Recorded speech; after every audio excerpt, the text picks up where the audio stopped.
mereka berlindung di atas gunung dalam keadaan lapar, letih, dan penuh harap. Di sana, tak ada kekuatan kecuali doa, tak ada senjata selain keyakinan.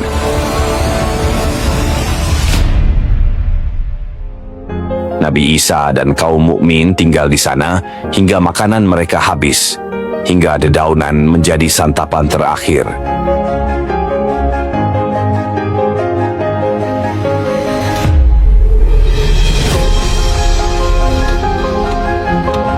Lapar melilit, air mata mengering, tapi lidah mereka tetap melafazkan nama Allah. Di puncak Gunung Thur, manusia menunggu pertolongan langit. Nabi Isa pun berdoa dengan doa yang mengguncangkan langit. Ya Allah, hanya Engkau yang mampu menolong kami. Sungguh kami tak memiliki daya apa-apa kecuali Engkau.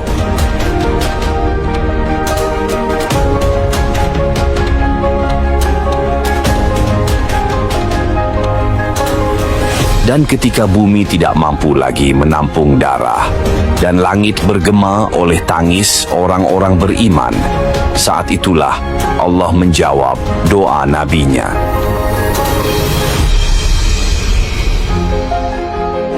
Tanpa gemuruh, tanpa ledakan, Allah mengirimkan makhluk kecil yang tak pernah disangka sebagai penyelamat umat manusia.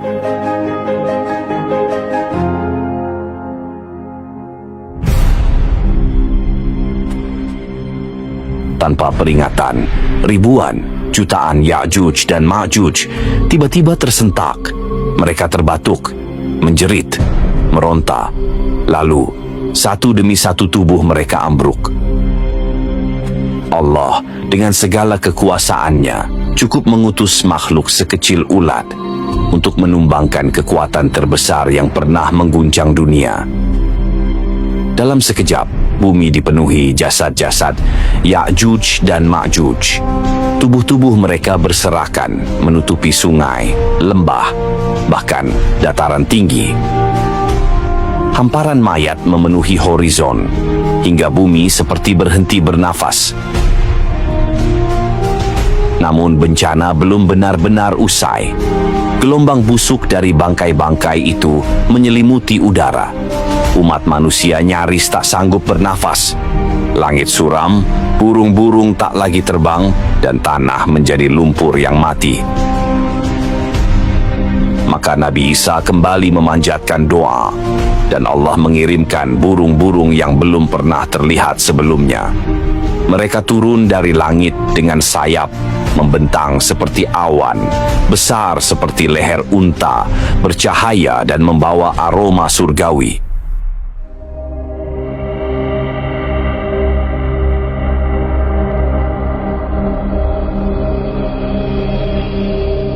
Burung-burung itu membawa satu persatu jasad Ya'juj dan Ma'juj terbang tinggi, lalu menjatuhkan mereka di tempat yang Allah kehendaki, jauh dari bumi yang kini akan kembali dihuni oleh kehidupan.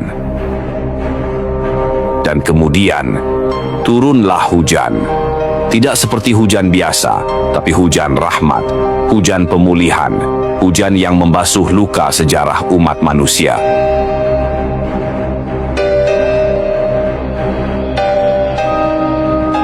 Darah tersapu, bau menghilang, tanah kembali subur, hijau tumbuh di tempat yang dulu diliputi kematian. Sungai-sungai kembali mengalir jernih, langit membiru, dan udara kembali membawa aroma damai. Umat manusia mengangkat wajah ke langit, bukan lagi dengan ketakutan, tapi dengan rasa syukur yang tak terlukiskan.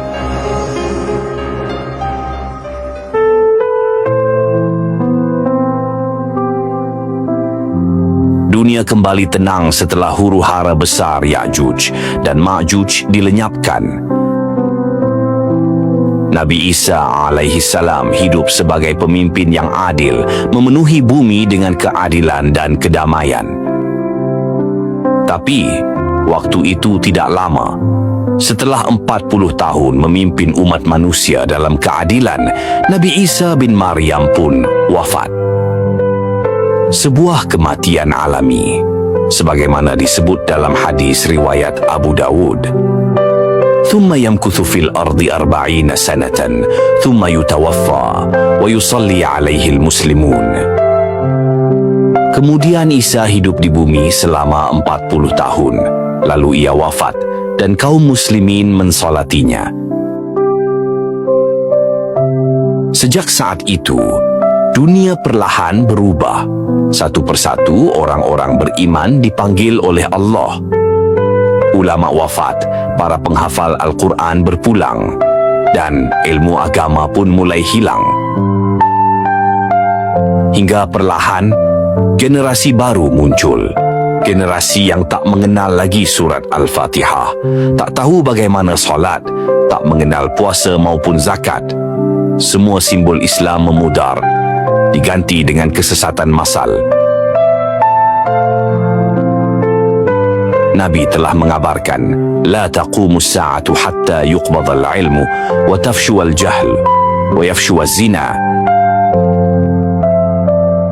Hari kiamat tidak akan terjadi hingga ilmu dicabut, kebodohan merajalela, dan zina menyebar. Hadis riwayat Bukhari dan Muslim.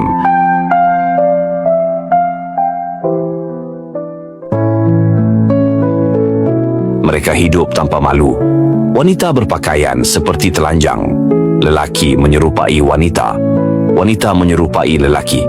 Islam tak lebih dari nama, dan Al-Quran hanya hiasan mushaf.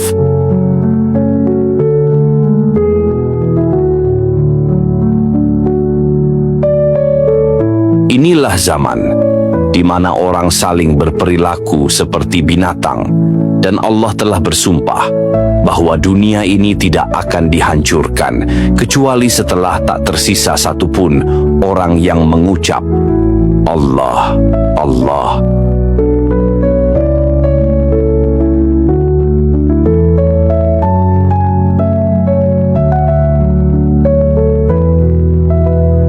Maka saat itulah Allah mengirimkan angin lembut dari arah Yaman. Angin yang tidak terasa dingin, tidak pula menyakitkan. Namun, siapapun yang di dadanya masih tersisa seberat biji sawi iman, ia akan tersungkur dalam tidur abadi.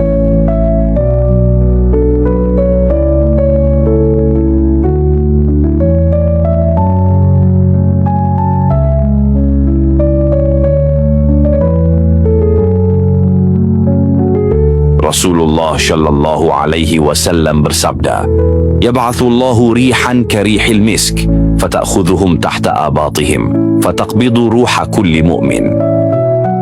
Allah mengirimkan angin seperti aroma misik, lalu ia mengambil nyawa mereka dari bawah, ketiak-ketiak mereka, dan mencabut ruh setiap mukmin.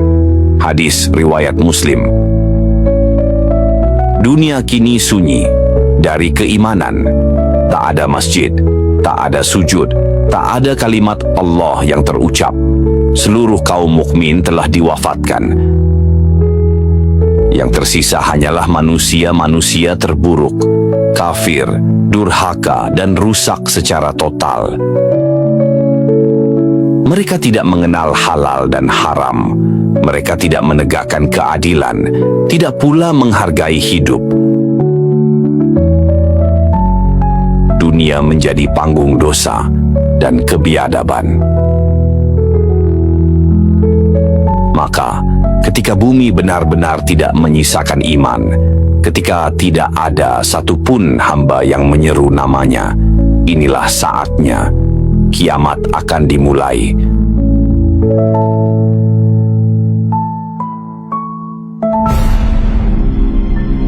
Di suatu titik yang tak dikenal manusia, malaikat Israfil telah lama bersiaga, menggenggam sangkakala.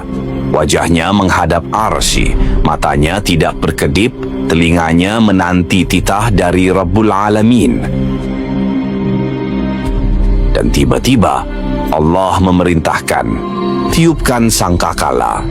Dan ditiuplah sangkakala, maka matilah siapa yang di langit dan di bumi, kecuali yang dikehendaki Allah. Quran Surat Az-Zumar ayat 68.